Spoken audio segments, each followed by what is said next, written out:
నగరి నియోజకవర్గంలోని పుత్తూరు వడమాలపేట నగరి మండలంలో Babasaheb doctor BR Ambedkar 135వ జయంతి వేడుకలు ఘనంగా నిర్వహించబడ్డాయి। ఈ సందర్భంగా మండల కేంద్రంలోని అంబేద్కర్ విగ్రహాలకు ఎమ్మెల్యే గాలి భానుప్రకాష్ ఘనంగా నివాళులర్పించారు। అనంతరం అన్నదాన కార్యక్రమాలు నిర్వహించారు। ఈ సందర్భంగా ఎమ్మెల్యే మాట్లాడారు। భారత రాజ్యాంగ నిర్మాత, ప్రపంచ మేధావి, ప్రజాస్వామ్య వ్యవస్థకు బలమైన పునాది వేసిన దార్శనికుడు అంబేద్కర్ అని కొనియాడారు। కుల వివక్ష, మూఢనమ్మకాలపైన ఆయన చేసిన పోరాటం సమాజానికి మార్గదర్శకమని పేర్కొన్నారు।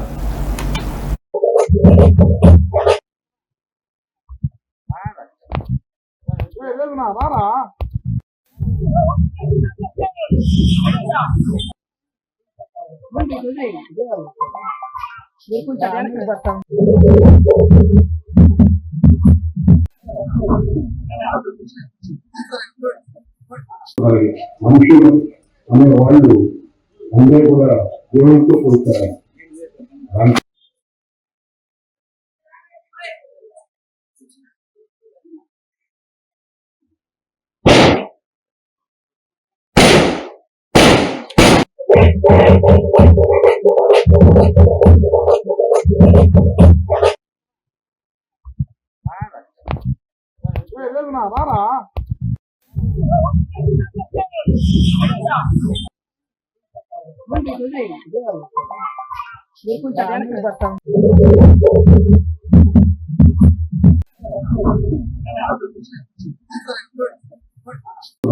మనుషులు అనే వాళ్ళు అందరూ కూడా దేవునితో పోతారు।